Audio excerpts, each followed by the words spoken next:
ವಿದ್ಯಾರ್ಥಿಗಳೇ, ಪ್ರಭಾವಿ ಅಕಾಡೆಮಿಗೆ ಸ್ವಾಗತ. ಇವತ್ತು 10ನೇ ತರಗತಿಯ ಗಣಿತ ಭಾಗ 1 ಇದರಲ್ಲಿ 3ನೇ ಅಧ್ಯಾಯ 2 ಚರಾಕ್ಷರಗಳಿರುವ ರೇಖಾತ್ಮಕ ಸಮೀಕರಣಗಳ ಜೋಡಿಗಳು. ಇದರಲ್ಲಿ 3.3ರಲ್ಲಿ 2ನೇ ಮೇನ್ದೊಳಗ 3ನೇ ಲೆಕ್ಕವನ್ನು ನೋಡೋಣ. 3.3ರಲ್ಲಿ 2ನೇ ಮೇನ್ನಲ್ಲಿ 3ನೇ ಲೆಕ್ಕವನ್ನು ನೋಡೋಣ. 2 ಅಂಕೆಯ ಒಂದು ಸಂಖ್ಯೆಯ ಅಂಕೆಗಳ ಮೊತ್ತ 9. ಇದರಲ್ಲಿ ಅಂಕೆಗಳ ಕ್ರಮವನ್ನು ಬದಲು ಮಾಡಿದಾಗ ಸಿಗುವ ಸಂಖ್ಯೆಯನ್ನು ಇಮ್ಮಡಿಗೊಳಿಸಿದರೆ ಅದು ಮೊದಲನೆಯ ಸಂಖ್ಯೆಯ 9ರಷ್ಟಕ್ಕೆ ಸಮನಾಗಿರುತ್ತದೆ. ಆ ಸಂಖ್ಯೆಯನ್ನು ಕಂಡುಹಿಡಿಯಿರಿ ಅಂತ ಹೇಳ.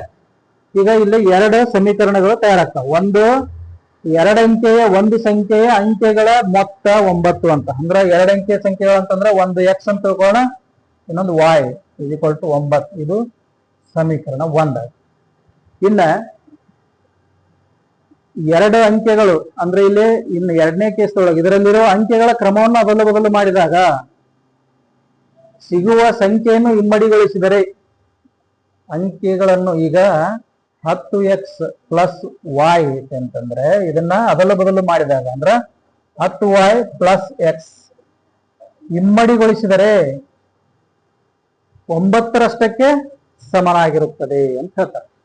ಅಂದ್ರೆ ಇದನ್ನ ನೋಡ್ರಿ, 9 × 10 90x + 9y = 2 × 20y + 2 × x 2x. ಅರ್ಥ ಆಯ್ತಾ? ಈಗ ಇದನ್ನ ಈ ಕಡೆ ತಗೊಳ್ರಿ. ಏನಾಗ್ತತಿ? 90x + 9y - 20y - 2x = 0. ಇಲ್ಲಿ ನೋಡ್ರಿ, 90x - 2x ಅಂದ್ರೆ 88x. ಆಮೇಲೆ -20y + 9y ಅಂದ್ರೆ ಎಷ್ಟಾಯ್ತು? -11y = 0. ಕರೆಕ್ಟಾ? ಹಾ, ಇದು ನೀವಿನ ಇದನ್ನ ಸಂಕ್ಷೇಪಿಸಬಹುದು. ಹೆಂಗಂತಂದ್ರೆ ಇದನ್ನ ಸಮೀಕರಣ 2 ಅಂತ ಕರೆದ್ರಿ ಅಂತಂದ್ರ ಸಮೀಕರಣ 2ನ್ನು 11ರಿಂದ 2 ಕಡೆ 11ರಿಂದ ಭಾಗಿಸಿ. ಎರಡು ಬದಿ 11ರಿಂದ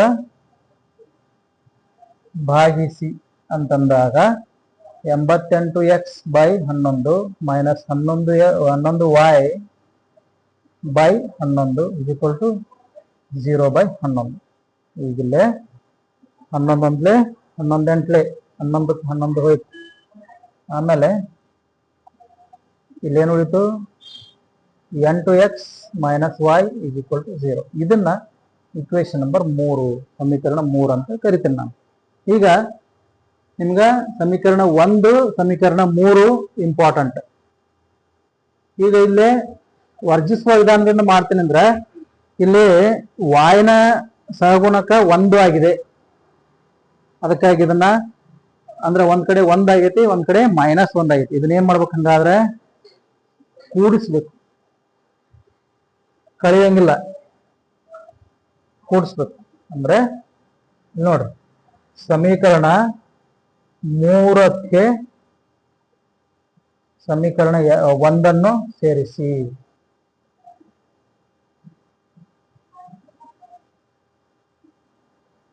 ಅಂದ್ರೆ 8x - y = 0 x + y = 9 ಅನ್ನು ಸೇರಿಸಿ. ಈಗ 8x ಮತ್ತು 1x ಎಷ್ಟಾಯ್ತು? 9x. ಇಲ್ಲಿ y ಕ್ಯಾನ್ಸಲ್ ಆಯ್ತು, = 9. ಅಂದ್ರೆ x = ಎಷ್ಟಾಯ್ತು? 9 9 ಕ್ಯಾನ್ಸಲ್ ಆಗಿ ಎಷ್ಟು ಉಳಿತು? 1 ಉಳಿತು. ಅರ್ಥ ಆಯ್ತಾ? ಈಗ x ನ ಬೆಲೆಯನ್ನು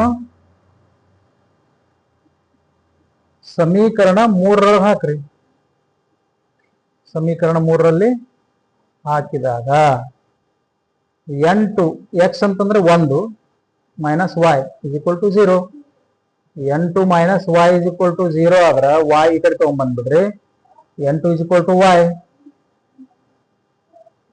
ಹೌದಾ? ಅಂದ್ರೆ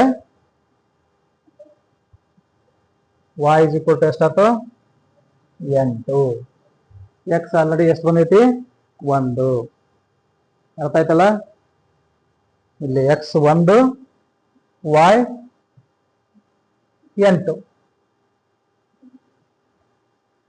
ಈಗಲೇ ನೀವು ತಾಳೆ ನೋಡ್ಬೋದು. ಏನು ಇಲ್ಲಿ ಸಮೀಕರಣ 1 ಏನೈತಿ ನೋಡ್ಕೊಡ್ರಿ. ಸಮೀಕರಣ 1 ಏನೈತಿ ಇಲ್ಲೇ? x plus y is equal to 9. ನಮ್ದು x ಎಷ್ಟು ಬಂದೈತಿ? 1 ಬಂದೈತಿ. y ಎಷ್ಟು ಬಂದೈತಿ? 8 ಬಂದೈತಿ. ಅಂದ್ರೆ ಇಲ್ಲಿ ಸಮ ಆಗ್ತಿಲ್ಲ ನೋಡ್ಕೊಡ್ರಿ. ಏನು x ಇಸ್ ಈಕ್ವಲ್ ಟು 1 ಹಾಕ್ಬೇಕಿಲ್ಲಿ. ಅಂದ್ರೆ ನಮ್ಗೆ 9 ಬರ್ಬೇಕಲ್ಲ. x is equal to 1 plus y is equal to 8 ಎಷ್ಟಾಯ್ತು?